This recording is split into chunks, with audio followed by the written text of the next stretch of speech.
All right, check out what I got today. It's a 2019 Dodge Ram. It's a 1500, but it's got the 3-liter Ecodiesel. And this is a friend's truck. He basically needs a maintenance done. We're trying to determine really what he needed. You know, this is a guy who's been to the dealer, and the dealers, had them do all the maintenance that they thought, but let me show you. First things first, I grabbed the owner's manual. The owner's manual is better than opinions or, asking the technician in the shop because we work on a lot of different stuff. So, first off, come all the way back here to page 205.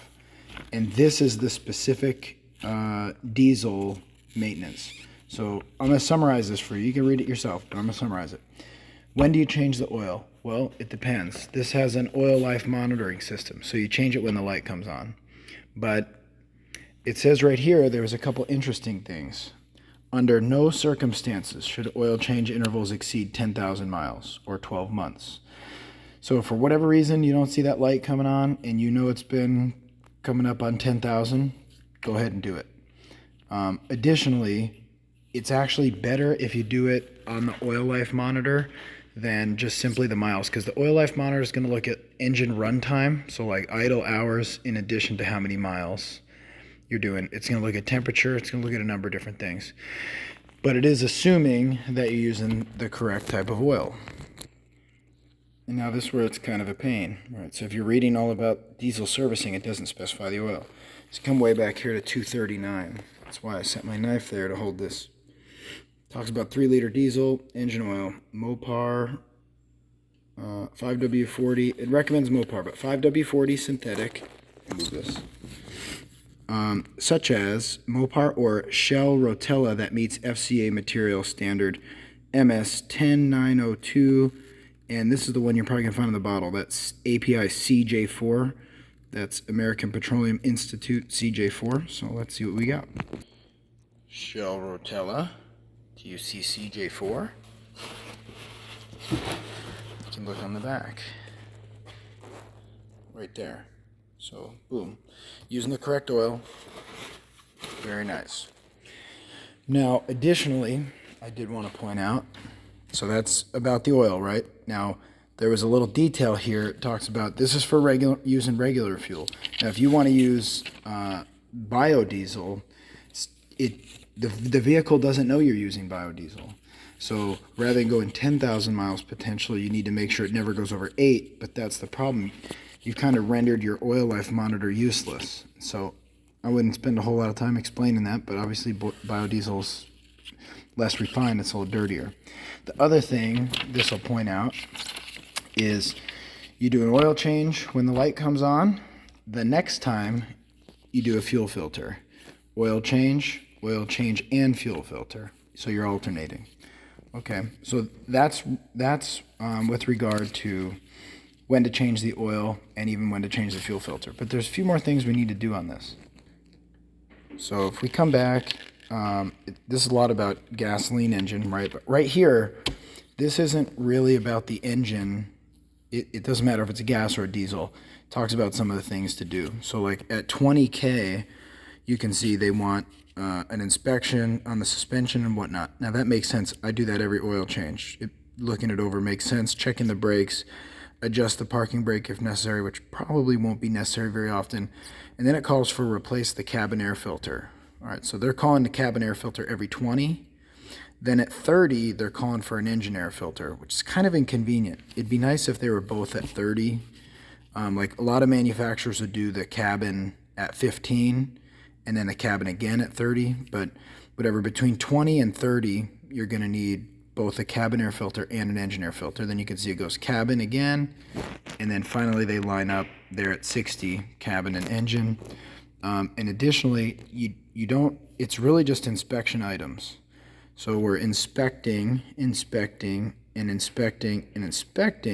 maybe adjusting, but probably not. When you get into transmission and coolant and stuff, you're pushed out to at least 60K, right? So if you're 60,000 miles, that's when you need to start looking at change the automatic transmission fluid and inspect transfer case fluid, but that's only if your heavy use, and that's only if it's 4-wheel drive, right? So the main, and even the 60 is for heavy use. So this is more of the heavy use area. Now, most people that buy the diesel, you're probably doing towing, so I would stick with this more than likely. So you're pretty smooth sailing until you're 60K, and then of course in 120 you need to do it again. It only calls for one thing in between. That's a PCV valve at 100. All right, so the maintenance on this is not real complicated. So when you go to do this job, you can buy the Mopar filters, or this customer opted for the Ecodiesel air filter, cabin air filter, oil filter, and fuel filter. And this was a pretty substantial savings, and you know, they're pretty specific. Meets or exceeds OEM spec right here. Come on, baby, bring in there. All right, so seems like this stuff is going to be just fine along with the Rotella, and I just filled up the def. So this would call this a 30,000 mile service. It could be a 20 or a 30, or it could be a 60 minus the transmission. Okay, so here we go. All right, so first things first, you got to get this glove box out, and I found it a little easier to show you right here. There's this little clip, and that clip goes through this little hole. So you got to pull it from the round part to the more square part, pop it through. Then you can flex these in a little bit, and that'll let you pop it all the way down. You might as well pop it all the way out. So now if you look, see that right there?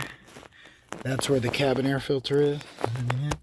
So we're gonna go ahead, pop that baby out right there. And I haven't done one of these, so I wanted to study for a second. I have to reach over to that right side and release a little latch, which obviously you won't be able to see, but I'll show you after. Alrighty, so here you go. So what you're going for is squeezing this in right here. Same on the other side. Squeezing that in right there. Okay. Then you should be able to reach in, grab that cabin, pull it out, and evaluate how dirty it is. This one's pretty bad. So this one's going straight in the trash. Keep the debris out of the customer car. Don't be surprised if you find evidence of mice here. This is the only way they can easily get in the car, is to come through the wiper cowl, go into the vent, sit right here. If they chew through, they get in the blower motor. So yucky stuff. All right, now note for the new one, you saw how you took it out, but notice it says airflow. Airflow goes from top to bottom, because it's coming from that wiper cowl right there, coming in through and then flowing downward into that blower motor. All right, just gonna carefully slide that one in, just like that. It's not exactly rocket science. Well, you know what? I did that wrong.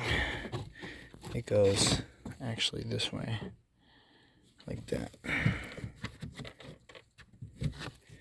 Okay. Alright, I was right the first time, but apologize for the confusion. So you should be able to read the arrow showing down. Alright, so that's definitely how it goes. It sticks out a little bit, which seemed a little bit weird, but when you put the cover on, it's actually recessed, so it has room for that. That's why it threw me off. So I'm just gonna snap the cover back in. And for me, I prefer to do the clean work first, just while keep my gloves a little clean. Not because I'm afraid of the oil, but because I'm considerate for the customer. So that baby's in. Let me get this one hung back up. It's very tough to do all this one-handed, so you know. Alright, you gotta pop it down in. Then I'm gonna swing it up. But before I do, remember that little cord that you can see right there? I want to pull that down so I can definitely hook it up. Alright, see what I mean? I got it down in my hand. So now I can hook this up. Alright, possibly. Let me pause recording here. Alright, you just get it popped in like that. There you go. Super, not really tough. Definitely tough with one hand though, okay? So the cabin's done. Like I said, clean work first, so I'm actually going to go ahead and reset the maintenance light. Alright, so jump in. We're going to be using this panel right here, so these arrows, but you don't need to watch my hand do it, right? So I find a spot, let's say I zoom in just a bit. Right there you can see I'm on vehicle info. It becomes hard to read, but I'm going vehicle info, I press right. You can see, I see some info. Press down a few times. No oil pressure, that's good. Right here, the oil life. If I want to reset, you see that's what it's on right there. It's calling for that in white. There you go, I'm going to press right. He actually had plenty of life left. So boom, I just press right, verified, yes, oil changes. Interval's been reset, so that's all we really needed to do. Now time for the dirty work. Alright, it's my own personal policy when I get ready to do an oil change, I pull the cap. I set it to where I can't possibly close the hood, and now I'm just going to stab a funnel in there for my oil change box. And there's no chance I'm going to forget to put oil in this. And now you can see the oil filter here, so I could go for that now. I'm going to think about it. Alright, I gave it some thought and I decided to go ahead and proceed on that oil filter first. I did set my lift up. You may be working on the jack. I'm sorry.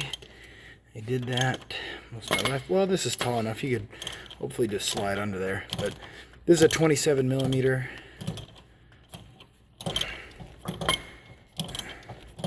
It shouldn't be real tight. Alright, so let me get this off. Alright, I would just use that socket to just crack it loose initially, and then you should be able to turn this fairly easily. Shouldn't make much of a mess. In fact, some of these top oil filters are kind of cool because if you leave it sitting long enough, you can make like no mess. Alright, it's pretty loose. Let me evaluate if I need to kick a drain bucket under there. I did just pull it in a half hour ago, so yeah, not bad, not bad. Alright, I'm gonna get a plan. I'm gonna just yank that thing out of there and get a little spot to work on it because we gotta change that cartridge over. Alright, so this is definitely not rocket science here. The new filter. Obviously we got the old filter here. All these cartridges are kind of the same. I've never worked on this model before, in full transparency, so worked on a lot of other junk. So there's my old filter. I can get a little oil on my hands. Just make sure I lube this little O-ring right here. Even go straight to pop that filter in.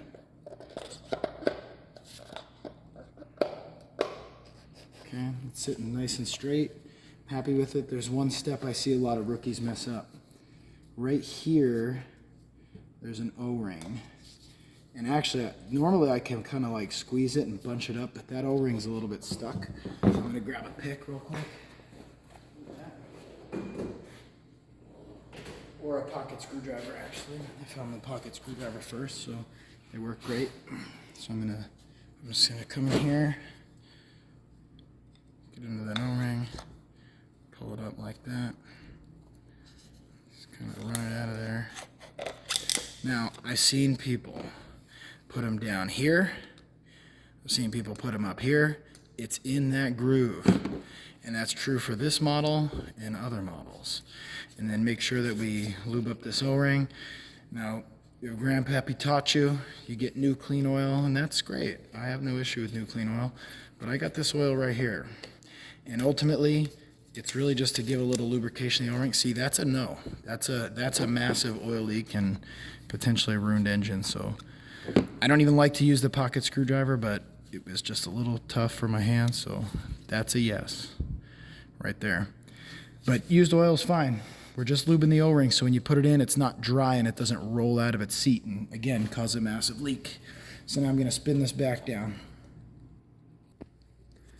Once again, this is not anything difficult, but have it all lubed and ready to go. I kind of hold my finger over the end of it so the cartridge stays in and just sort of work it in place there. If it's difficult at first, something's wrong. It should spin pretty far down until the O-ring hits. Then it's going to get kind of tough, but you really should be able to get past that by hand. Although it's fairly tough. So once you get it kind of snugged down, you can see it's got a little ways to go. I'm actually going to change over to the ratchet. And I got a little tip.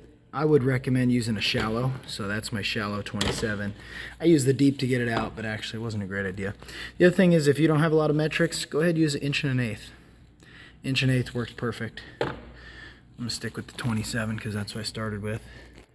Alright, now as I'm tightening this, the reason I said that I'm cheating is because it's much preferred if you do this by hand, because you can easily over tighten these. So pay attention when you take it off. You'll notice it doesn't take a whole lot of effort. Right now this is just pushing. That O-ring is brand new, so it's going to be a little tight. It's not real square flattened yet. So this is normal. Alright, but when I get it kind of snug, you could get I could do the torque wrench. You know, that's really the right thing to do. But I'm pretty aware of what people are typically working with, and it's going to be really tough to get a 1/2 inch torque wrench in here. And we go over to a 3/8. If you're going to do a 3/8, you're going to do a 3/8 to 1/2 inch adapter. You probably don't have a 27 millimeter 3/8 drive. Okay, so like it's YouTube. If you're going to correct me, you probably got some sort of mental issue, because I'm offering you free information here. If you want to correct me, then something tells me you're trying to compensate for something. But been with a lot of people. So correct thing to do is torque wrench this. I don't even know the torque spec, to be honest with you. It may be something like 12 foot-pounds, right? Right here, it just set. You can feel it hit, and I'm just going to give it just a light little snug right there. It's done. I would say I'm pulling on that much less than a drain plug, okay, like about half as hard as a drain plug. You really don't want that over tightened, especially if you're the one who's going to work on it next. You're going to hate yourself. Okay, all right, I shot a little degreaser down in there just because there was just a slight oil residue. Now it's time to get this baby up.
And I'm not going to show you how to drain oil. I think you can do this, but just remember, this is going to be a bunch of oil.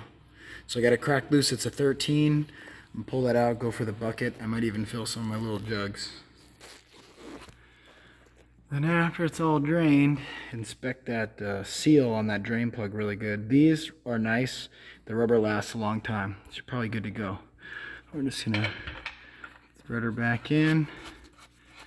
And then this, again, I didn't look up the torque spec.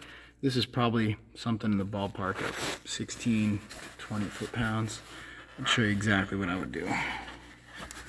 Okay, let me get my... Now I don't snug it up like that and walk away. I'm getting the wrench immediately, finishing this job. I just got to get it right here. Ever. Okay, so just gonna flip the direction.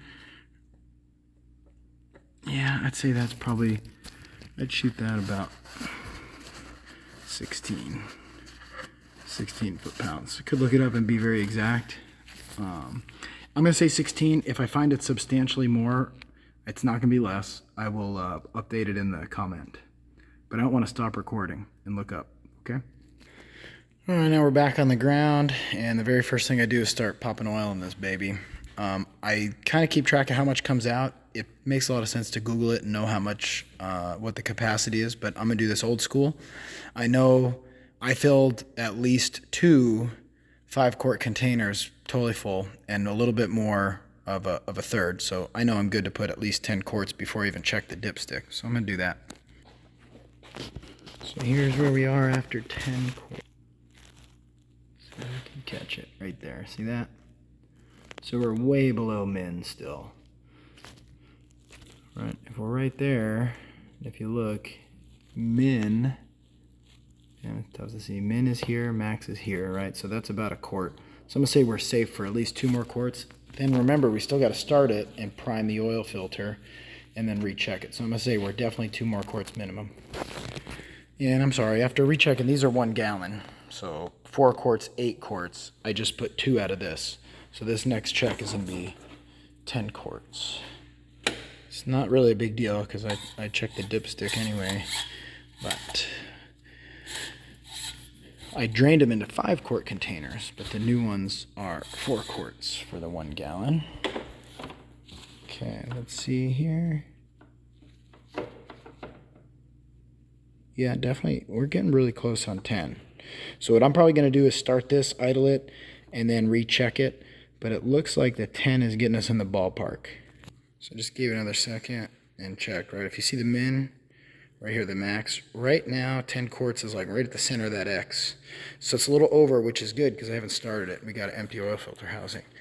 So I'm gonna say, shoot the 10. Let me proceed to the next step. And because it's right here, let's go ahead and knock that engine air filter out. Quite a few of these metal clips a bit, so you can see. Okay. Relatively easy. Okay, yeah, not bad. I mean, sometimes this thing's all full of all sorts of junk. So this filter's ready to be changed, but it's really not so horrible that I need to go through and vacuum out that air box or anything. And this one looks fairly similar. Maybe that Mopar one was just a bit nicer, but there's a big savings on this one, and I'd say it still looks good quality, so I'm happy with it. Now, one thing I just want to make sure you get this thing sitting down in all corners well. And then we go to put this box back in. These little holes have to be sent through these little tabs. Okay, so kind of putting it down and pulling it over towards the passenger side. Tough to do with one hand. So I'm gonna do 2 hands, but you get the idea. Pull it this way and then clip it. All right, so I'm happy with the oil level and the air filter's in. And you know, I really like to button up the oil change before I start something else, but now it's time for the fuel filter, and that's on the bottom. So we're heading back up here. Alrighty, so she's back up. As you can see, here's your big fuel tank right here. And my suspicion is that's gonna be our baby. So to start, I'm gonna pop that Phillips out. I'm gonna need to break that loose. So let me get some tools planned. I'm obviously gonna lose fuel, so I'm draining that into a drain bucket as well. All right, so here's my plan of approach. Get this centered under there. These are nice long Phillips. Actually, that Phillips might be too long into the drive shaft, but it'll work. And this should just help it be a little bit neater. All right, so I'm gonna loosen that up. Alrighty. So unfortunately, I can already tell this is gonna hit the drive shaft. So I don't know how neat this will be, but I'm gonna try. All right. Though luckily, Doesn't seem like there's really a whole lot of fuel that's going to come out, so I guess that's not so bad. Okay. Now I gotta crack this loose. Ooh, that didn't work. I'm gonna grab an oil filter wrench. All right. So the big oil filter wrench, not the typical, like, it's actually an old school oil filter wrench from like back in the carbureted 350 days. So it's a big one.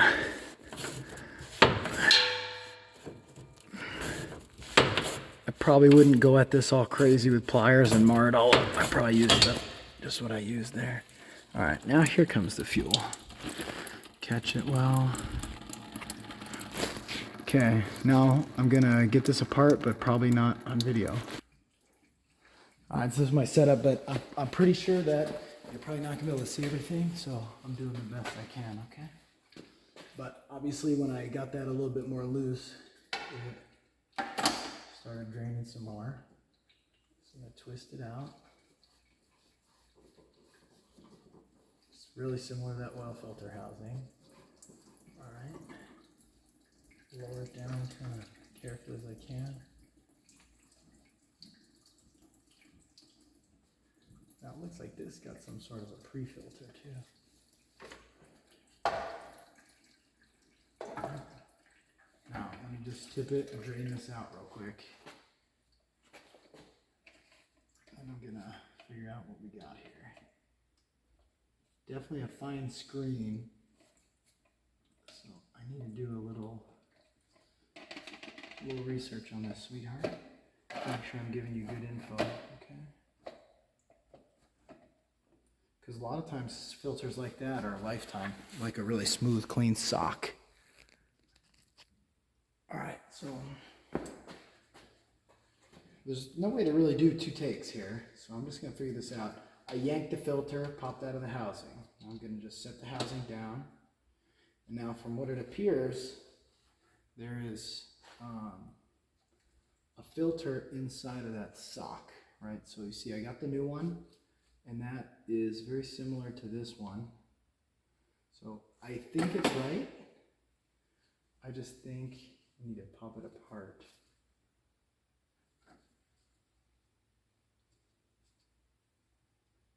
But I gotta do it very carefully. I'm actually gonna take this over to the bench. You coming with me? All right, now that I got him on the bench, you can see, I mean, there's definitely some difference here. So it really seems to me that this filter is incorrect.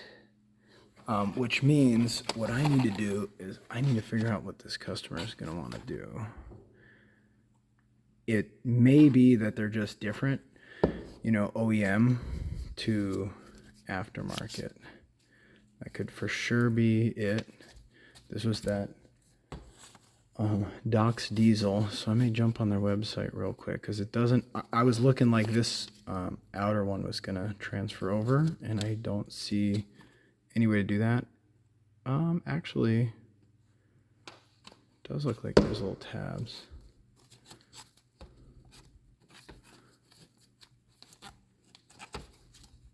Because that pre-filter is kind of funny. All right, I'm gonna use my pocket screwdriver. We'll just pry this over. Carefully, like this, like this, right? There's little small tabs in there, like that. Set that out. These filters are drastically different. It would have to go this way if that pre-filter is going to go back on. I don't see any way that would work. Well, right. Okay.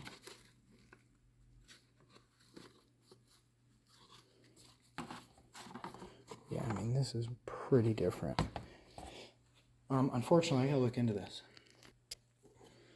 All right, so I've done all my research. What it really comes down to is the Doc's diesel filter is just drastically different. All right, so all my goofing around with trying to get this pre-filter over there, it was never going to work anyway. You can tell it's just drastically different. So this is your Mopar. Here's the Doc's. We'll get ready to pop the Doc's filter in there right now. Just get a little fuel on the O-rings. It also comes with a new O-ring for the housing, so I can do all that right over there.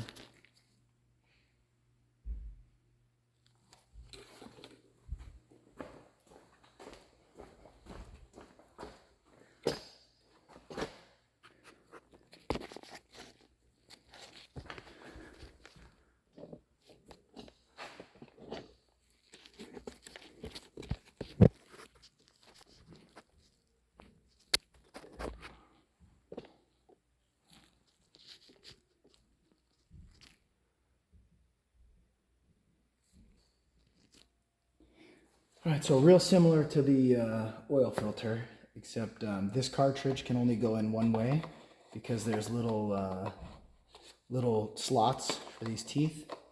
Cool, and then you get it in there, had it, and then I lost it. Get that in, make sure we got a little bit of lubricant on the seals. I just changed this O-ring, same style, right? Pull the O-ring over, make sure we got it in the correct groove there. Get a lot of fuel on there so it's lubricated. I'm just all that slowing me down just to find out that Doc's, well, quite a few people, Wix, they use a filter that looks drastically different than OEM. That Mopar filter looks really good to me. I'd be tempted to endorse that one more so than this one.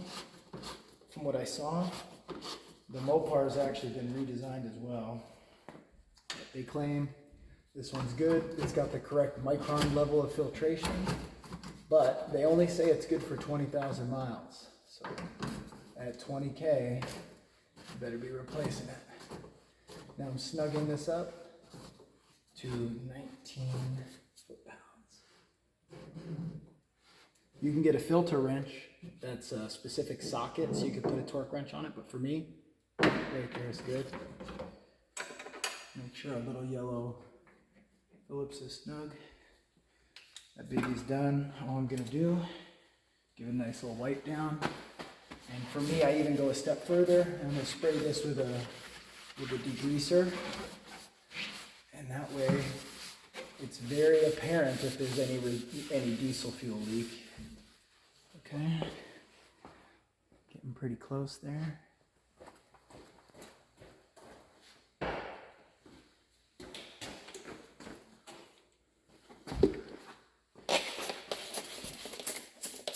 Spray all that, spray the drive shaft. Cool, looking good. Gas wipe down here.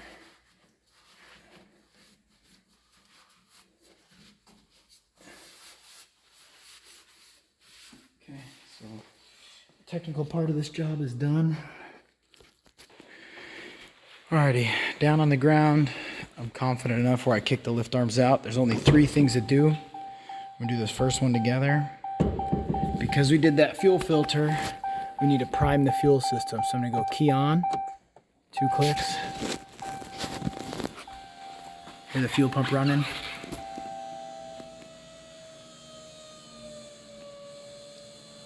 And you heard it slow down and pace right there. Getting some air out, hear it?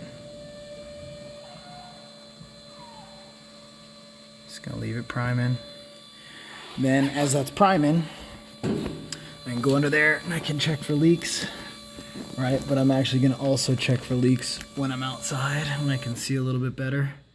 Cool, so make sure that's dry. I might do one more prime, but I'm sure it made it. It's good. Next thing, I need to start it up. Yes, the oil pressure's low for now. You run it for just a bit. 10 seconds, maybe 15, maybe 20. You can see the depth levels recorded. So let me kill it. Now This will be the final check on the dipstick. If I need to add a little bit of oil, I'll let you know what the total was. All right, take a look. Just a hair low. I think this is gonna end up being like a solid 10.5 quarts. All right, let's see if I can get this in there. All right, there you go. It's about 1/4 quart low right there. So let me add a little more. Alrighty, come on, baby. You'll just see, maybe this in the background here. Yep, you'll just see I'm just inching right towards that line right there. All right, so it's really just about perfect. All right, so this is gonna be my final resting place right there. I'm just a touch over full, and that's with 11. So it's really about 10.5, 10 3/4 quart if you want it right on the money. All right, so as you can see, I've got just over 1 quart remaining on there. Do that third one to about right there, and you'll be on the money. Okay. So this job's done. My last polish done with a job. I start it, I leave it running for about 5 minutes while I'm cleaning up, and the whole time I'm just looking for leaks. By the time I'm about done, I make sure there's no leaks. There's no leaks. We're ready to be delivered. So we're there.